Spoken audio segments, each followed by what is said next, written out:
All right, it is 9 a.m. Welcome, everybody. This is the Unified Command Team press conference. Media, just a reminder, you can type your questions in the chat or use the raise your hand feature and I will unmute you and you can ask your question. We will do one question at a time. Russell, we're going to go in the same order. You can start us off. Thank you, Aaron. I am Russell Myers. I'm the CEO of Midland Health. This is our coronavirus briefing for Thursday, April the 16th, 2020. In the state of Texas, as of yesterday, we have over 15,000 confirmed cases, 36 deaths in the state. 364 deaths in the state, 36 confirmed cases in Midland, and 2 deaths in Midland County. The hospital census today, 129. We saw a slight uptick yesterday in emergency department volume at 90 patients. In our critical care unit, we have 14 persons under investigation for COVID-19 infection. There are 6 in the critical care environment and 7 in other locations, a total of 13, with 7 of those now confirmed positive for COVID-19. We have 5 patients on ventilators out of our complement of 44 total ventilators. A little bit of news here today. I've talked a couple of times before about the advance payment coming from the Medicare program. That was received this morning. They've paid us 6 months worth of average Medicare reimbursement in advance. That's effectively a cash flow loan that will be interest-free for 4 months and then paid back very rapidly after that with recoupment from payments that we would be getting in month 5 and beyond. But it is a help to get us through this difficult period where revenues are down, collections are down, payrolls and supply costs still have to be paid. So we appreciate the advance payment from the Medicare program. Also a small advance coming to the physician practices that we manage, which will be helpful to them as well. We have begun talking yesterday in earnest with our surgeons and anesthesia providers about what happens if and when the governor lifts the moratorium on elective procedures, or at least relaxes it. We think that that could be coming as soon as today. You may remember that the governor's original moratorium on elective procedures ran through April 21st, which is this coming Tuesday. So we've begun that conversation about how we can prudently go back to work, recognizing really important concerns with regard to the continuing availability of personal protective equipment and the need to carefully manage our available beds in anticipation of the remaining possibility that we could have a spike in COVID patients. So we're going to be very thoughtful about that. Our preliminary discussions included a small team of folks who would assess the schedule each day and determine what we can reasonably do in light of the available personal protective equipment and bed availability, and adjust on the fly. So there'll be more to come in the next day or two, we hope, as the governor makes a decision about what happens on the 21st. But we are actively discussing how to go back to work. Just exactly when we'll do that remains to be seen. A couple of important reminders I'd like to share. One is with regard to the emergency department. I've been reporting every day that emergency volumes are down. There is some anecdotal information coming back to us from our emergency providers that some of the patients who have other diseases, may have chest pain, may have signs and symptoms of a stroke, may have abdominal concerns, may have had an injury. Patients are tending to wait longer to come to the ED than they do in normal conditions. And while we appreciate people maintaining our ability to care for the COVID-19 patients, we are still here for patients with other diseases and injuries and concerns that need immediate treatment. If you have chest pain, don't wait. Call an ambulance, come to the ED. If you have an injury, if you have signs and symptoms of a stroke, don't hesitate to come to the emergency department. It is safe. If you're not sick, don't come. But if you have a serious illness or injury, please do come and don't wait and allow your injury or illness to get worse. On a somewhat similar note, I want to remind people and encourage them to use our 6-8 nurse hotline. From the very beginning, part of our protocol has been if you feel sick, if you have respiratory symptoms and fever and other signs that could be indicative of a COVID-19 infection, the first step for you is to either call your doctor if you have a relationship with a primary care provider, or call 6-8 nurse, 24 hours a day, 7 days a week. Our nursing staff are on duty and ready to answer your questions and to walk you through the protocol, and if you meet criteria, to refer you for testing in our testing center. So please don't hesitate to use the 6-8 nurse call line. Finally, my last remarks are a word of thanks today to our perioperative staff. That's the folks who work in the operating room and the recovery room and the pre-op areas. Those folks have not had much work to do in their normal environment over the last few weeks, but they've been real troopers in redeploying to places like the surgery waiting room, where we have a team of sewers making masks every day. We have people at our entrances implementing and managing the screening process every day for potential visitors and patients as they come into the hospital. We have people helping to man the 6-8 nurse call line. All of these are duties that are beyond their normal scope. They've stepped up and provided these services with good spirits and without hesitation. So a great deal of thanks to those versatile folks who work in our perioperative areas. Thank you all very much. Let's see, I'll stop and take a question if anyone has one for me, and then I'll call on Dr. Wilson. Tassa has one question for Facebook, so go ahead, Tassa. Yes, how many, or has there been people suspected of contracting COVID at the hospital? And would you consider that a good idea to resume even if the governor lifted the ban?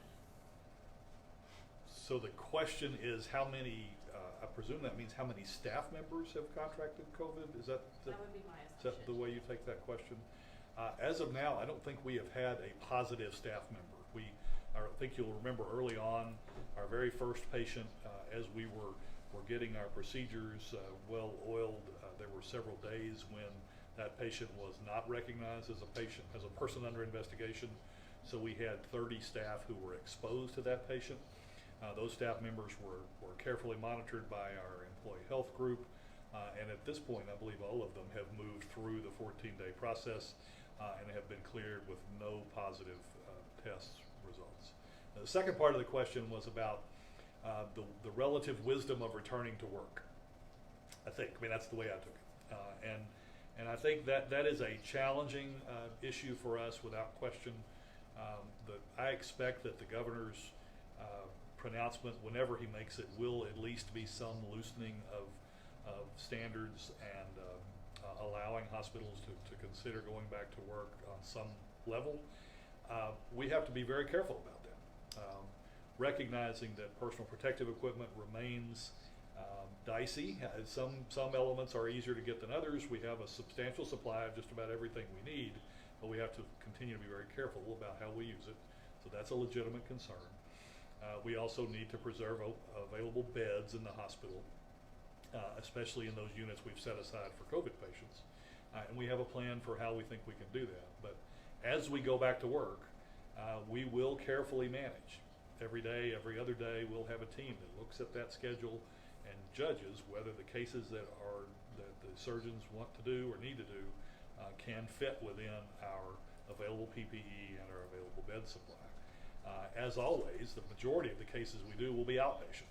That's the way our system works. Most hospitals see that. For us, it's 65–70% of all the work that's done on an outpatient basis, so that doesn't really stress the inpatient environment. But we do have to be thoughtful about personal protective equipment, and we will be, not only as we start back to work, but on an ongoing basis, every day, every week. One more point to make about that, and this was raised by our surgeons, we've heard it all along. Elective surgery doesn't mean cosmetic procedures, things that are not necessary. What it means is care that can wait. The patients still need the care. We talked about a variety of examples last night. One that's very familiar to me, I've had both of my hips replaced. You know, if I were lined up to have a total hip replacement, I could wait. But while I would have been waiting, I would have been in pain, I would have been limited in my mobility, my ability to exercise and take care of myself would have been limited. So these are not cases that are unnecessary. They're cases that are elective. That means they can be deferred, and we will defer them if we need to. But this is care that needs to be delivered. And so we're doing our best to balance the needs of the whole community against the severe concerns that we have over the COVID-19 pandemic. Other questions? Yes, sir, we have some more from Facebook. Do you expect to start doing randomized testing to find out the amount of penetration the disease has had in our community? The question of randomized testing, which I presume means antibody testing, in light of what's been discussed most often in the media lately, that's not available to us today. There may come a day, hopefully soon, when we can do that, but we just simply don't have the testing capacity or capability today in this community.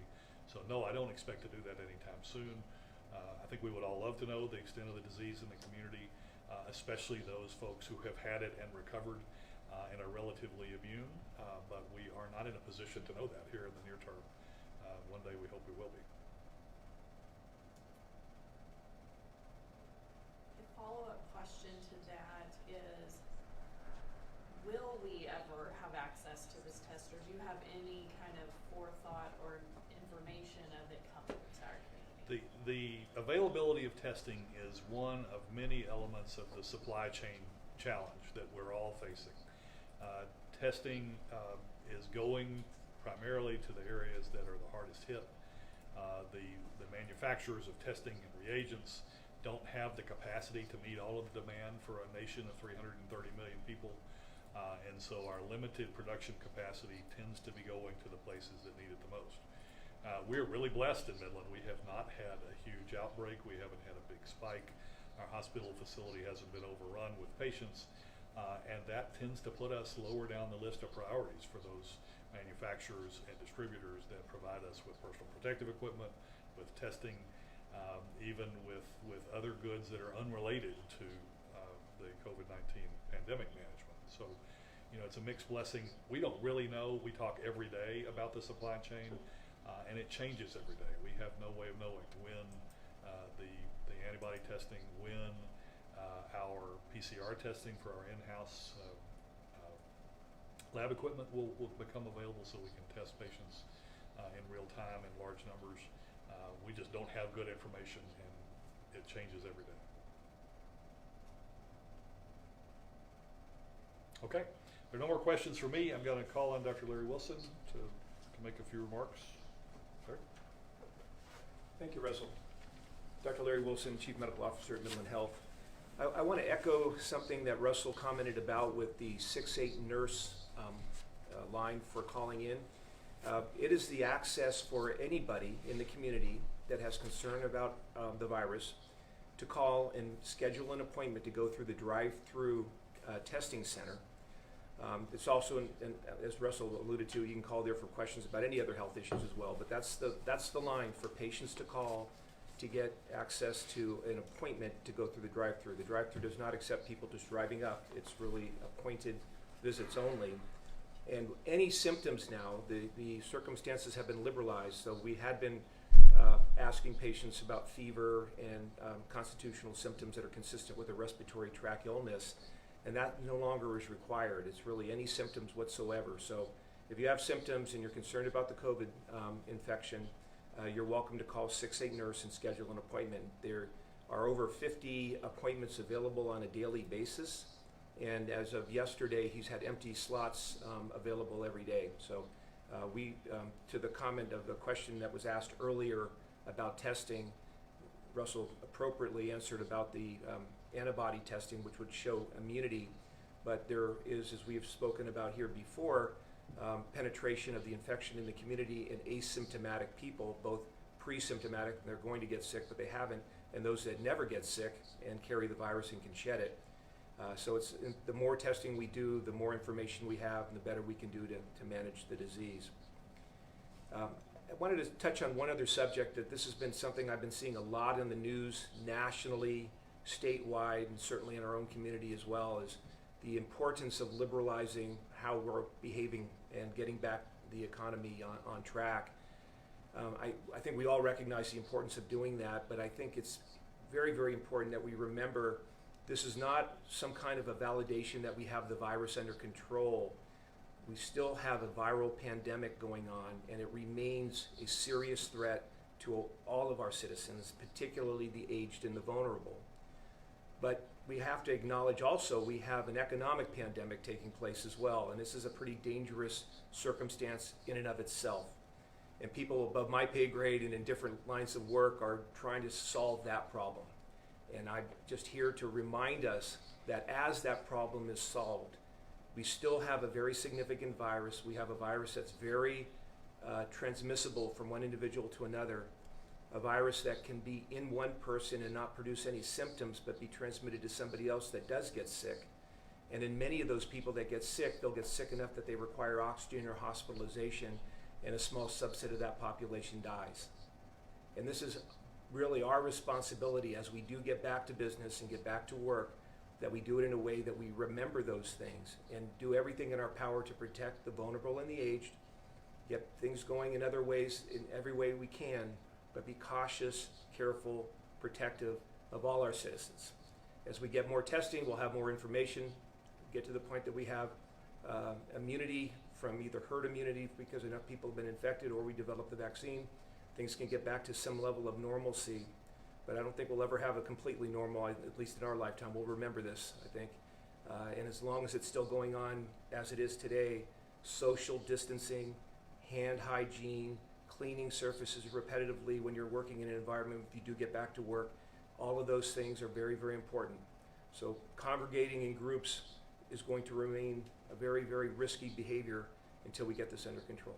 So I appreciate everybody paying attention to that as we get things going, as the governor, the mayor, and others make the decisions to move forward. So thank you. I'll entertain any questions. All right, Dr. Wilson. The first one we have is from News West 9. Sammy said, I'm told MMH is working on plasma donations from recovered COVID-19 patients. Can you explain why this is important? Certainly.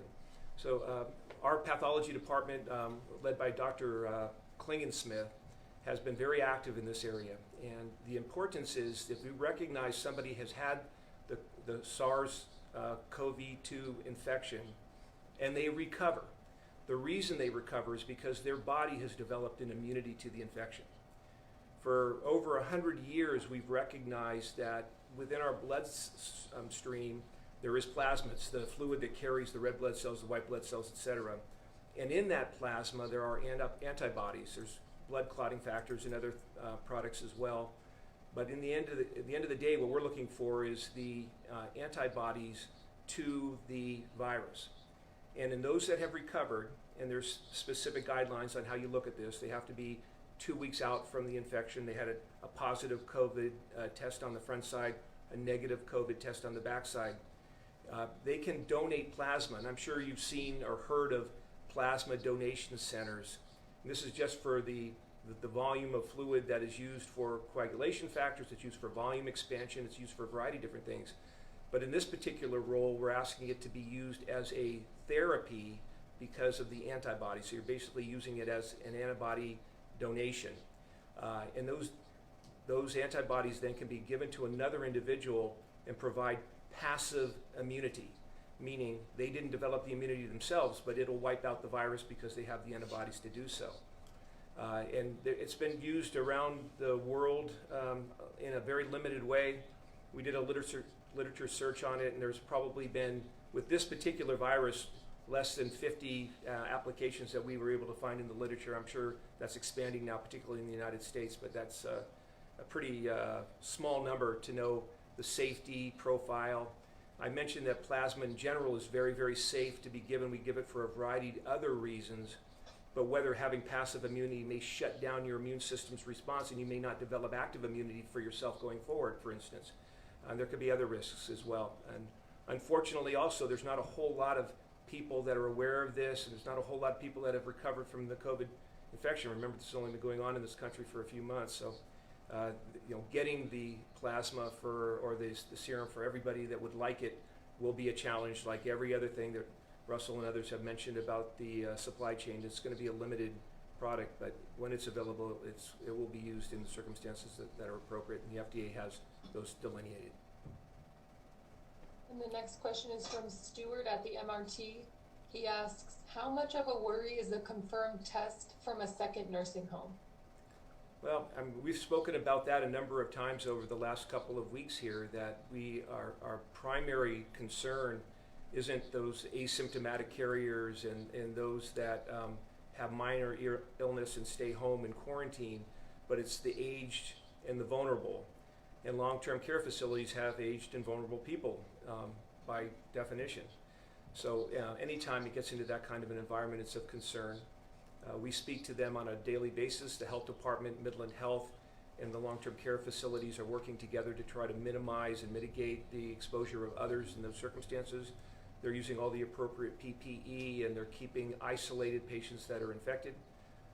Fortunately, the one that was mentioned by Stuart, that patient has been asymptomatic. He was screened going in because of the concern that everyone has, and the screen came back positive. It was a surprise, but he has been isolated, he's been quarantined, and we hope that that will contain the disease in that particular environment. And now Tasa has a Facebook question. I have a few questions. I'll start with someone asking about symptomatic versus asymptomatic and the testing that we've been around 900, or we've tested around 900 people. Does that mean that all that have been tested had fever or presented symptoms? Early in the program, remember this has been a rapidly evolving circumstance over the last few months, and there were specific guidelines provided by the CDC and others on how to go about managing as we got started. And early on, the guidelines were symptomatic patients with respiratory tract illness symptoms and fever were the ones that were at risk and concern, and those were the ones that were being tested most regularly. As this has evolved in the United States, and there's been many, many cases and a lot of information, observational data coming out of New York and Kings County and Seattle, Washington area, and California and other places, showing the information that we've talked about here now, that the people that are asymptomatic can be carrying the virus and can be shedding the virus and exposing others to it. So in the last week or so, a little bit more than that now, the criteria for testing have been greatly liberalized. We remain with the supply chain issue. We don't have all the testing we would like to have for everybody we'd like to have it for. If we did, I'd be in favor of screening everyone so we can find out just how much asymptomatic disease there is and how many people are developing antibodies and getting better. But we don't have the capacity for doing that, so we're limiting the testing to those that feel of concern and that need to be quarantined, and obviously those that are being hospitalized or developing symptoms in environments where others would be put at risk. We have another question. Have you seen an increase in mental health cases in Midland? Okay, I'm looking at our Chief Nursing Officer. I had not heard of anything along those lines. Kit, do you want to address that question? Sure.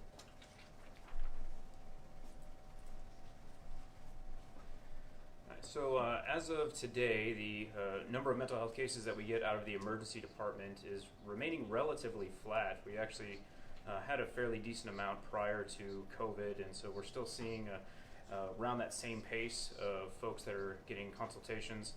We are doing more resources in the community as far as mental health resources with online different consults that we can do, and also the different groups like Texas Tech Psychiatry. They're offering some to our employees, and they've done more outreach as well in the telehealth realm. So hope that answers that question.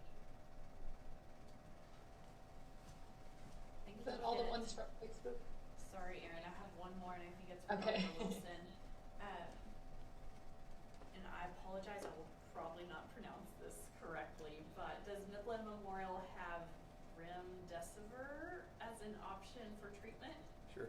So we have a meeting on a daily basis with a multidisciplinary team that Dr. Bredimus, myself, and pharmacy and many, many other people attend to look at what resources we have, what treatments we have, what testing capabilities we have, and review just this kind of a topic. So the remdesivir is one of the antivirals that has been looked at with mixed results. I think it's probably very similar to what we've said with hydroxychloroquine and other therapies. Unfortunately, on the one or two occasions where we have requested it, it has not been available to us. Again, a supply chain issue that's been going on. There are one or two other drugs that are in similar classes that we have tried in circumstances, and so we're looking at every avenue and every pharmaceutical and other therapeutic opportunities. Unfortunately, there's limited information on pretty much all of those, and the information we have is generally mixed in terms of the effectiveness. Thank you. Dr. Wilson, we have one more for you. Mitch from Marfa Public Radio asks, since the 90-year-old man at Manor Park acquired the coronavirus through community spread, should we expect more residents testing positive for COVID-19 at Manor Park in the coming days? It's a good question. I'm happy to say that this individual had been living independently, had an injury that required him go into the care facility, and because of that was screened, tested, and placed into the facility. And over the last several weeks, Manor Park and all the long-term care facilities have done a remarkably good job in making sure all of their patients are kept away from one another. So they're all dining in their rooms, they're separated from one another. Anybody accessing the rooms washes in, washes out. They've been very, very careful about exposure of one to another. So I think there's a pretty high likelihood or opportunity that this was not spread amongst any of the other inpatients there or the residents there or among other workers there. There's always a risk, but I think they've done a pretty good job of protecting everybody. Thank you, Dr. Wilson. You're welcome. At this time, we will now turn it over to Whitney Craig with the City of Midland Health Department. Good morning. I will start off by giving a breakdown of our total cases and a short statement on the nursing home case, and then I will allow for questions. Our total confirmed cases are 37. For source of exposure, we have 13 that are travel related, 18 that are contact to a known case, 6 that are from community transmission, and 0 that are currently still under investigation for that. As far as gender, there are 16 that are male, 21 that are female.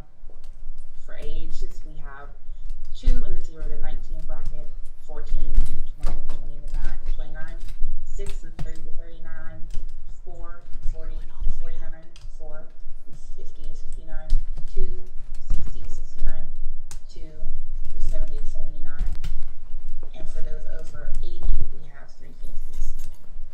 As far as the patient status, there are 4 in the hospital, 1 in a nursing or rehab facility, 7 that are at home isolation, 5 that have completed isolation, 18 that are considered recovered, and 2 deaths.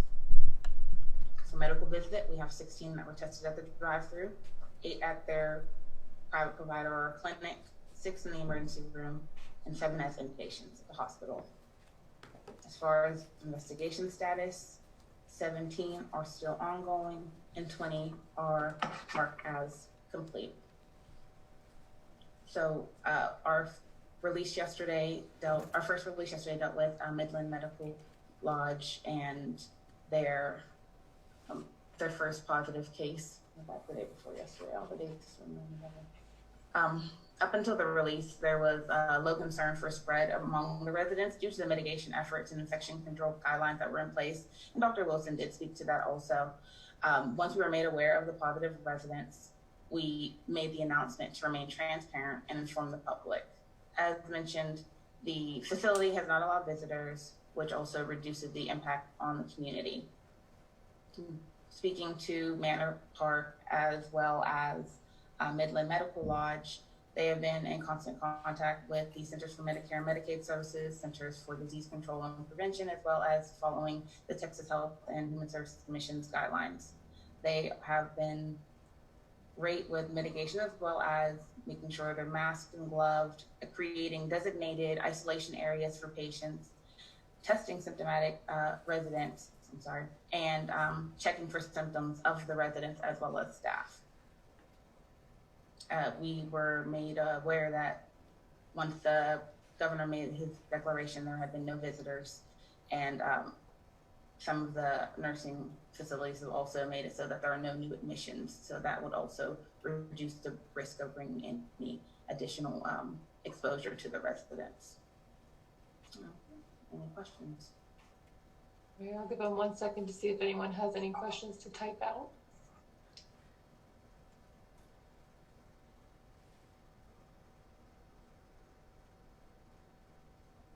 Okay, we have one question from Sammy Steele. Sammy, you can ask it. There, you guys. Happy Thursday. Okay, I have a question. We're seeing this on Facebook, and we're just trying to either nip it in the bud or verify it. That 3 people who have tested positive for COVID-19, that they were all at Woody's, and one of those folks was a security guard at that bar. Have you guys put together? Has your investigation led to Woody's being a potential place for an outbreak where these 3 people might have gotten it? No. I'm sorry to say, Sammy, but that would be misinformation from our standpoint. We don't have any of our cases that are employed at Woody's. So okay, perfect. Then it would be our investigations wouldn't have led us to that location. Okay, well, thank you. You're welcome. And the next question comes from CBS 7, kind of reiterating what you talked about already. They want to know why the information wasn't released on April 3rd when Midland Medical Lodge's first administrative staff member was tested positive. Oh, Whitney, hold on. Oh. Okay, you were muted, now go. Once it became clear that the mitigation efforts that were in place had still allowed for a patient to become positive, that's when we made, or a resident, I'm sorry, to be positive, that's when we made the announcement. When we were speaking with, we've been in contact with their administration staff regularly since the first staff member became positive. They were excluding them from work, and they implemented the full PPE for staff in their facility. So there was low concern for resident cases. So once we realized that a resident did become positive, we wanted to make sure that the public, especially those with loved ones that are in these facilities, were made aware at that time. And then the next question comes from Mitch with Marfa Public Radio.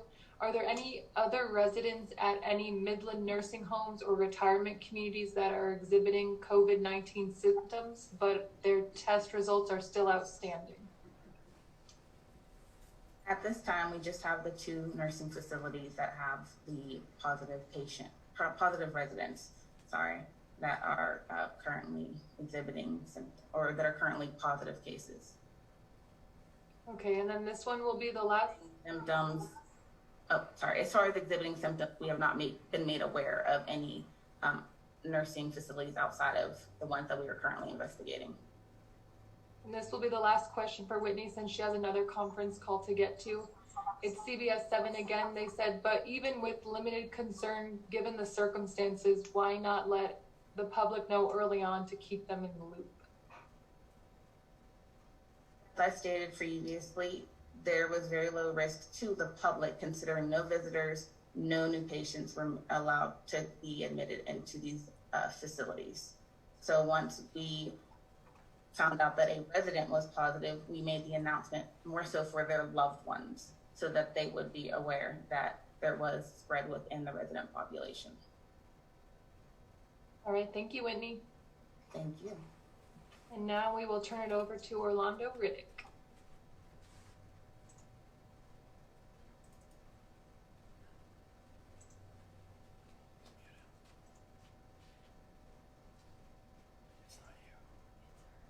Orlando, I'm trying to unmute you. Yep, I just had a item come up to say unmute, so I should be good at this point. You are. All right, great. Good morning, everyone. I'm Orlando Riddick, Superintendent for Midland ISD, and this is our Thursday, April 16th update. I want to share 2 big components. One's going to be on meals, and the other's going to be on Wi-Fi. And so on meals, I've shared before and previously, and there will be calls that will be going out to our community, that we're going to go to a 1 meal delivery a day, and that's going to begin on Monday the 20th. And so I want everyone to know that we're no longer going to do a 7:30 and an 11:30, so a breakfast and a lunch. We're going to have you pick up both items at the same time. So that will be at 10:30 to 12:30, Monday through Friday. Again, 10:30 to 12:30. It'll be a single meal pickup, or excuse me, a singular time where you can get both breakfast and lunch during that time frame. From 10:30 to 12:30, you'll be able to get breakfast and lunch. And so that'll begin Monday, the 20th. So the locations will remain the same. So we're still delivering our Meals on Wheels program. We're still delivering at the other brick and mortar facilities. Our buses are still pushing out, but they'll be delivering the breakfast and lunch 10:30 to 12:30. So be sure that that's something you note. There'll be a call out coming from your campus principals, identifying that as well. I'm almost certain Monday someone will show up at 7:30, but just know 10:30 to 12:30. Our Meals on Wheels program is still going to continue. Our buses will still push out our meals. One identifier that we have a number of parents who are picking up their meals for their kids, or multiple kids, or guardians who are picking up meals for kids that they're watching during this time frame. We are, the Texas Department of Agriculture is requiring us now, as part of our auditing piece, to have parents who are picking up meals without kids in the vehicle with them, or walking up without kids, to identify the students that they're getting meals for. So we have a form that we're going to give you, and you need to identify the students that you're picking up meals for, and just give us that form back. That's so when we are audited by the Texas Department of Agriculture, or we do request reimbursement back for meals, we're able to provide that documentation in regards to parents who are picking up meals without kids in tow. So just know as well that on Monday the 20th, we're going to be giving you this form when you do come to our pickup locations and you do not have a student with you. That form is going to be available both in Spanish and Hakachin for our family members in our community, so that they can ensure that when they do come back each time, we'll have a form, you'll have a form, and just identify the form so in any of our locations that you do go to, you're able to go through and get the meal and get it quickly. So just know that that's a requirement that we have, that around the state, everyone is having to identify in a way that they're picking up the meal for a student, 18 and under. Next week as well, at our bus locations that we are pushing out food, we have 2 buses that go out into those locations. One is a bus that has Wi-Fi. Those buses will be out there from 8:30 to 12:30. They've been boosted to push out much further than just the bus location itself. So just come out early, and take on your work, and begin at 8:30 in the morning, and by 10:30 another bus will be pulling up with your breakfast and lunch at that time. So you get an opportunity to get 2 things done during those locations on our bus drive Wi-Fi boosting. We ask that while you're online, there's an opportunity. We have identified locations within the city, identified locations within the district that have buildings that are boosting the Wi-Fi out into the parking lot areas, as well as we'll begin a distribution for Wi-Fi devices. But we ask families to go into Skyward Family Access and develop an account if you do not already have one. That allows you to look at every factor about your student, especially their grades. So this gives you an idea of where your student sits today. That way you'll have as we begin the progress monitoring, you know exactly where your student is as we progress through this second semester. We ask that you also go online to complete your online enrollment. It's a very quick process. If you've been in the district, the online enrollment process should not take you but just a few minutes. It allows your document to populate with information already that you've given us. We ask that you update the information, if it's an updated telephone number or something's been transcribed that you put in that was incorrect, that you fix those things. And it allows us to know that you are set and ready for the 2021 school year. Everyone in the district has to enroll. And we do this every year. It's been done paper before. It's online. We started last year, and this year it's an online enrollment process. It takes just minutes for you to get all your kids done. And you can go to our website, which is www.midlandisd.net. Go to the parent and student link. You can find the Skyward, click the Skyward button. It will take you to the online enrollment place. as well as you can go and get your Skyward Family Access if you've not developed that account at this time. We also ask that you go and do your U.S. Census. Just did mine here recently within the last several weeks.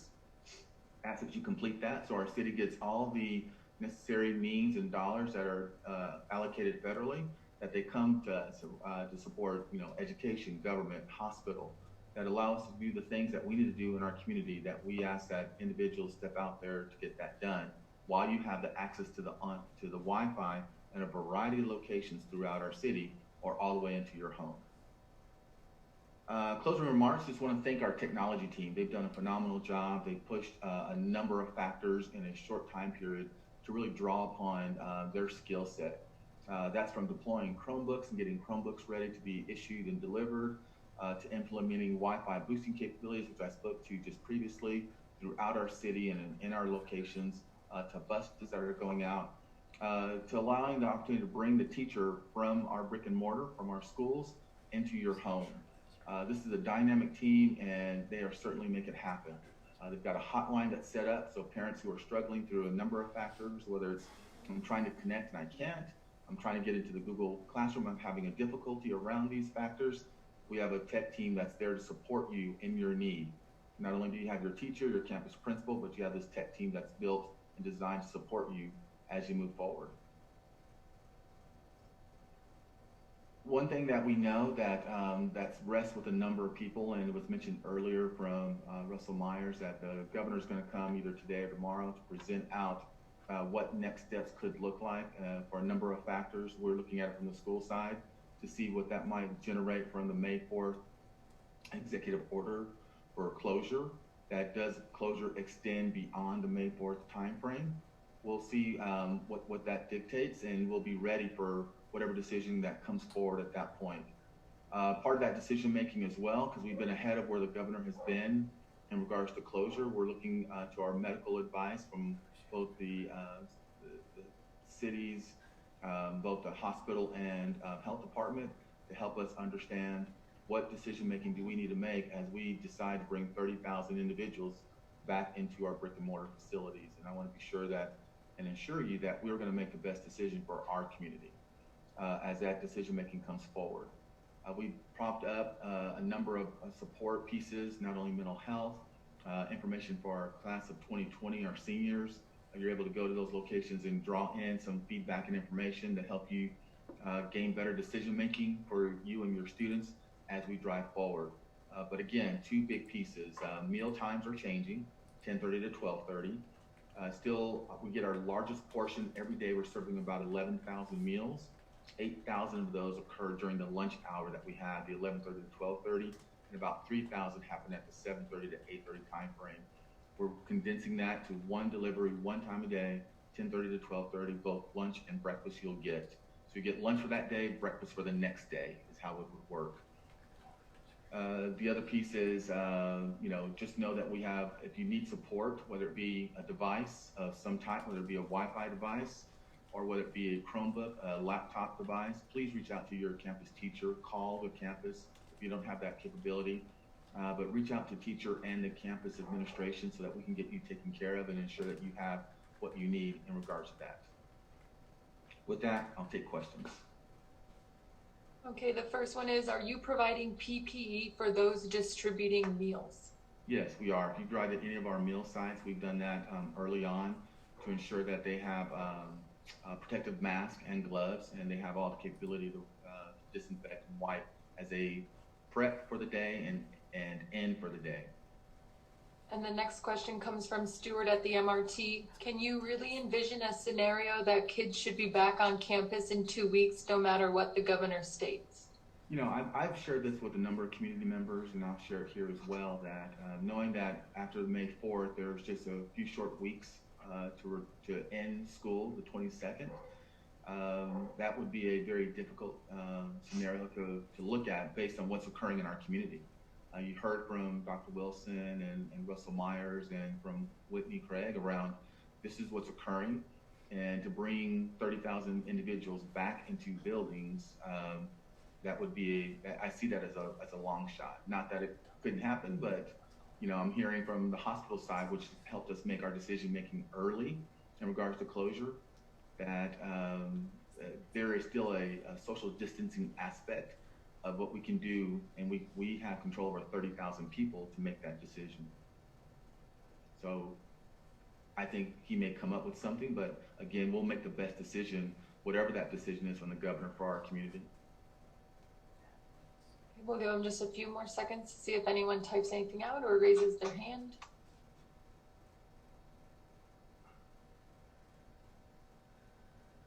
All right. Thank you, Orlando. You're welcome. Thank you. And with that, we will turn it over to Judge Johnson. Good morning. I'm Terry Johnson, Midland County Judge. I want to take just a minute and thank everybody that is abiding by the advice of the medical community, as well as the president, the governor, and our local officials. It's been said that there are 5 stages of grief, with the last one being acceptance. And I think that we all find ourselves in stage 5. We accept that this thing is real and that we got to deal with it, but we know we're going to come out of it. Slowly, our thinking is that we're seeing a light at the end of the tunnel. However, we should remain cautious in our actions. We can be satisfied that through our modified behaviors, we're winning this battle.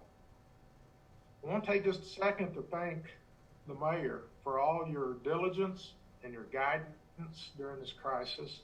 I visited with the mayor. We've agreed, and I visited with our counterparts in Odessa, and we agreed to bring our crisis team together sooner rather than later to develop a plan on how Midland is going to come out of this. Any plan we develop will be consistent with state, federal declarations. However, Midland must have a Midland-specific unified plan for reopening our schools, our business, and our churches. As soon as we hear from Governor Abbott, as soon as we meet with all of our stakeholders and our plan is developed, we're going to present it to the community. So far, 787 people have joined chat, almost 200 more than just a couple of days ago. Since inception, an average of 5.98 have reported symptoms. This is good information, but what's somewhat troubling is that only 9% of the participants are under the age of 29. We need our young folks to participate too, because this virus knows no age demographic. We're very happy that we've had this level of information, but we need more participation. Remember, by not participating, we're not doing everything we can to slow the spread and get our community back to business. So please opt into chat, all capitals. The details are scrolling at the bottom. And I'm also pleased to announce that we've added a Spanish language version to chat, and it's called Chat ESP. Text chat to our Chat ESP to 432-287-7337. Remember, they're case sensitive. Finally, it's very heartening to see that our health professionals, educators, grocery store personnel, and families in Midland County are doing every day to help us through this. On behalf of Midland County, thank you for what you're doing to get us through all of this. If there's any questions, I'll be glad to answer. All right, let's just give them 1 second.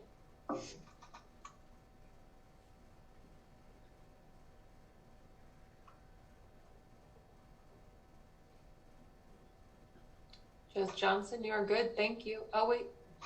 Stewart has one. 1 second.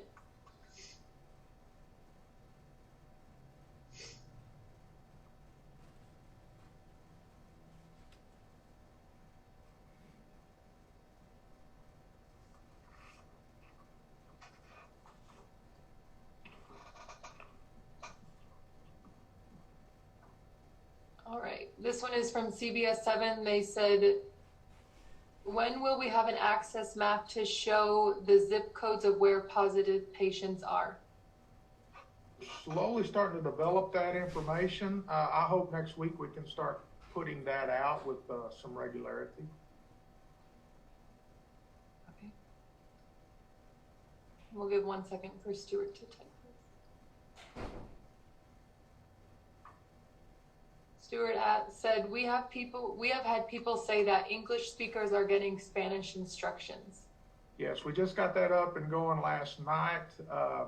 And as of this morning, 4 people had hit the Spanish version. At 10 o'clock, it will be fixed. Part of the problem was it is case sensitive. But at 10 o'clock, those that got the Spanish version will get an announcement to try again. But right now, it should be, if you do the case sensitive, you should be getting in.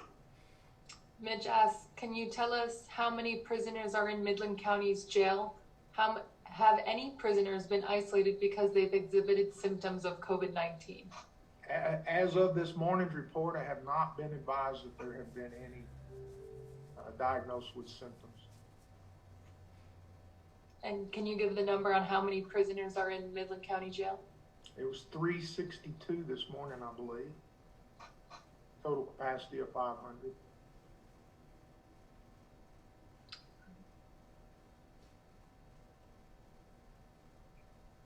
Thank you, Judge Johnson.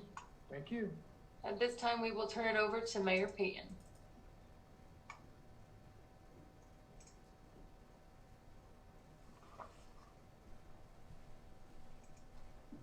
Mayor Payton, you may have, there you go. There we go. Well, good morning to all. On a bit of levity, an hour into this, I want to congratulate Judge Johnson for his running script at the bottom of his screen. I was waiting for some football scores or hockey scores or something like that. But anyways, the high-tech judge, thanks for that. Thank you all for your patience. Thank you for everything you continue to do.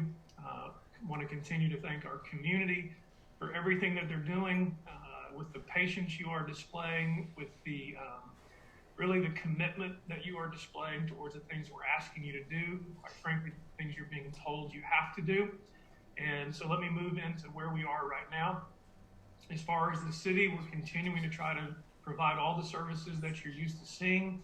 I do want to tell you there are some changes taking place as far as how you can pay your water bill. And if you'll continue to go to the website and create an account, I know there's been a little bit of confusion where people might have been dropped off, and we're sure that their account was being paid.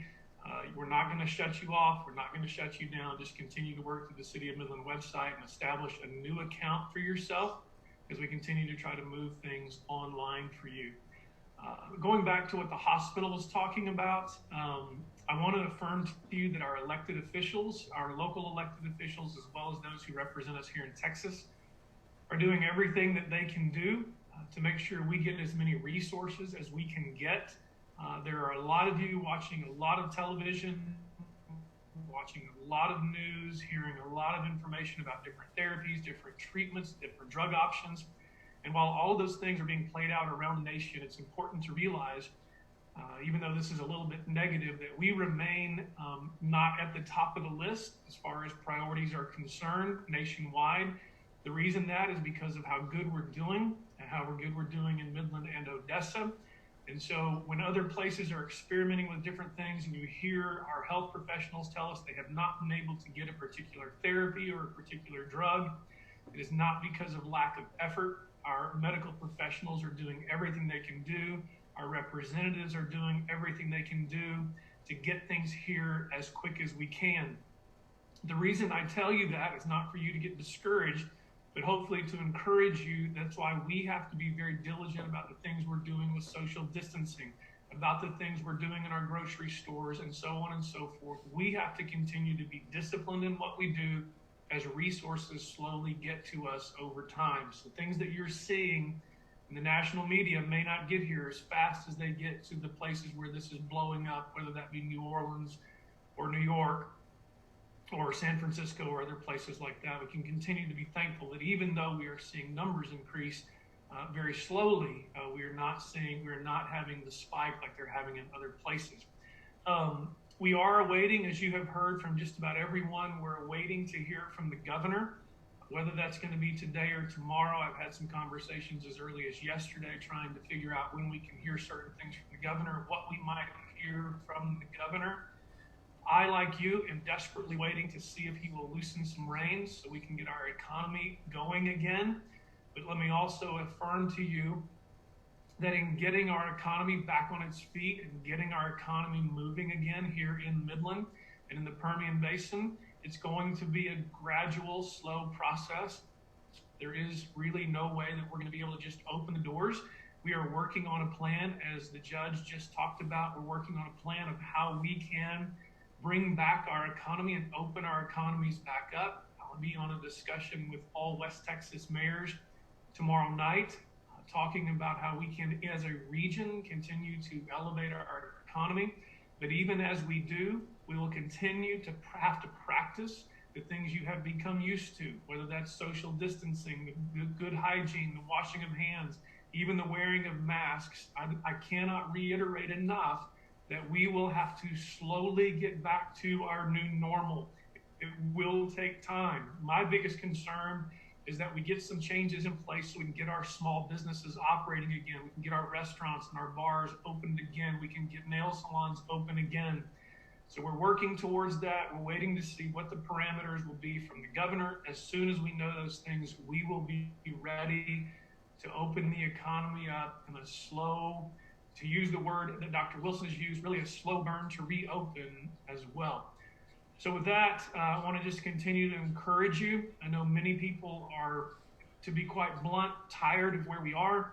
It's very difficult, but you're doing the right things. I want to continue to applaud you. Be patient with those who do not think what we're doing applies to them, and continue to do the right thing yourself and to encourage people to do the right thing with all the things you know to do through this really double whammy we're going through in our economy and with COVID-19.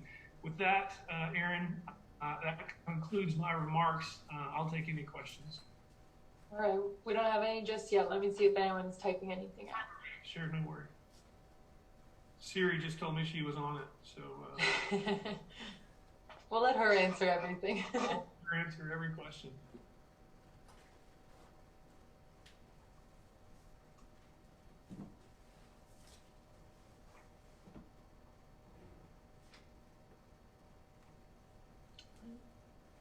Okay, we have two.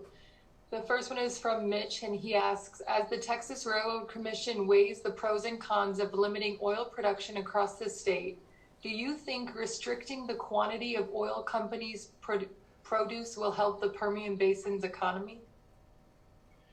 Well, that's a good question. It is out of my expertise to really answer that question. When you have such a division among the different oil and gas companies, as you saw with the hearing that took place, that is really something I'm just going to have to trust the Railroad Commission and the oil and gas companies come to an understanding of what is best. I can see both sides of the argument, so I'm not trying to punt on an answer. I just have to sit in the middle and assume and hope that they're going to come up with the best answer, because I can hear both sides of the argument for and against, and I'm just going to have to trust their wisdom to do the right thing for our oil and gas companies. The next question comes from Danny. He asks, what business would be the first to get the local economy up and running? What business would open first?